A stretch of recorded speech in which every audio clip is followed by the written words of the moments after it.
BitBoy Crypto Morning Tea.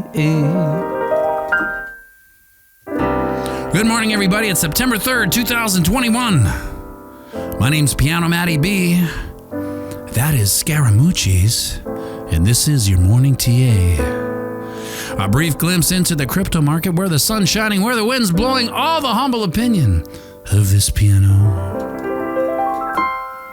Zamboni bringing the data. The FOMO index has remained at 74. And Nosy Miss Newsbomb social media market sentiment in a rent-controlled apartment in Queens is at 91%, which means every time people talk about Bitcoin has a 91% positivity rate. Bitcoin dominance has dropped to 40.89%. 24-hour volume is at 89.7 billion, and the overall market cap has remained at 2.27 trillion. Give or take 100 million. Over on the daily, we see rejection number 2. Yesterday, as Bitcoin failed to hold above 50K. After hearing those hurtful words, no, not yet, price action immediately coiled back into a fetal shooting star position, or croquet mallet, if it were, which is historically a bearish candle, as it denotes the power of the bears pushed it from 50.4K down to close at 48.2. But it looks like somebody gave price action a pep talk, because as it was leaning towards the familiar arms of its squatter, the 20 moving average, it decided, you know what, I deserve nice things too. And I deserve to be surrounded by nice people. And I am the captain of my ship called Destiny. And I'm going to take what's mine as it rallied back to 49. And we'll probably soon break 50K again today, which is not what happened last time. After last week's 50K rejection, price action took it pretty hard and fell right into the arms of the 20 moving average for the better part of the week. But here we see an immediate pushback rally, and I like it. I like what it says about the bulls, and I like what it says about sentiment.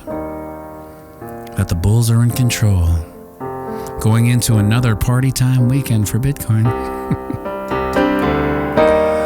Over on the weekly, last week's hammer candle, and I use that term lightly because it's more of a hybrid hammer meets a spinning top, as it's a tad low to be a hammer and a tad high to be a spinning top. So maybe we'll call it a spinning hammer.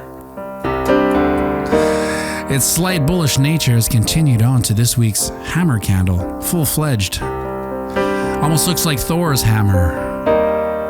Now, before we get all excited, I want to do some dad safety and caution housekeeping. There are some wicks that have not been candlesticked. Okay, I said it. It's out there. The previous weeks have left us a substantial week, and say it with me. That which once wicked will get candlestick. And yes, it's an old wives' tale, and TA is not a crystal ball fortune teller, more like a weatherman. Oh, meteorologist, yeah, you're right.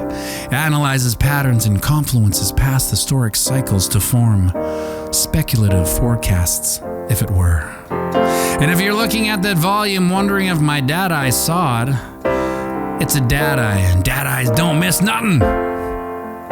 Yeah, we see increasing price action up here and decreasing volume or ticket sales down on the MACD.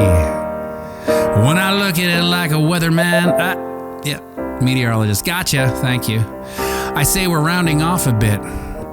We might see the accumulatrix here for a while. That's before it continues its inevitable.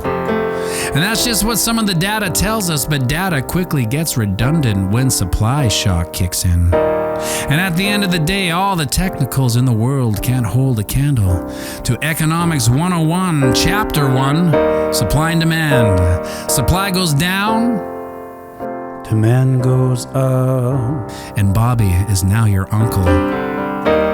Remember the toilet paper fiasco of 2020?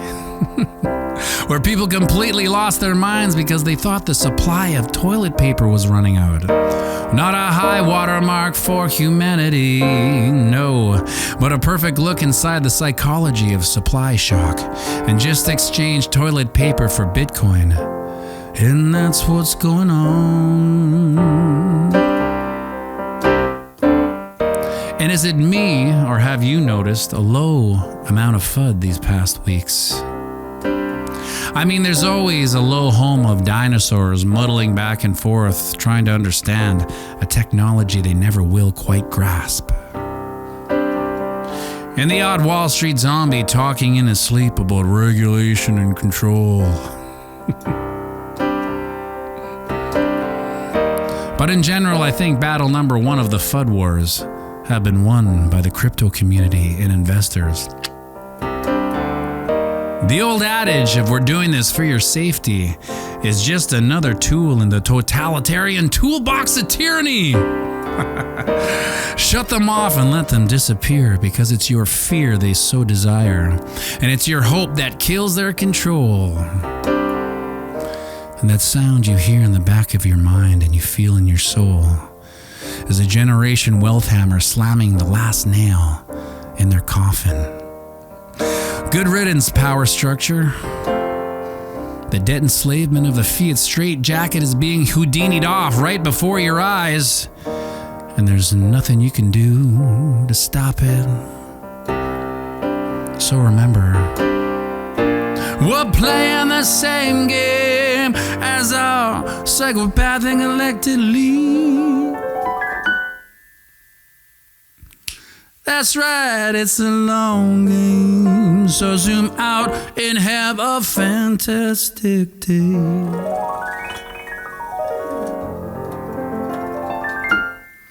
And it's Friday, so sing me out. 3, 4. Whoa! Ch-ch-ch-ching.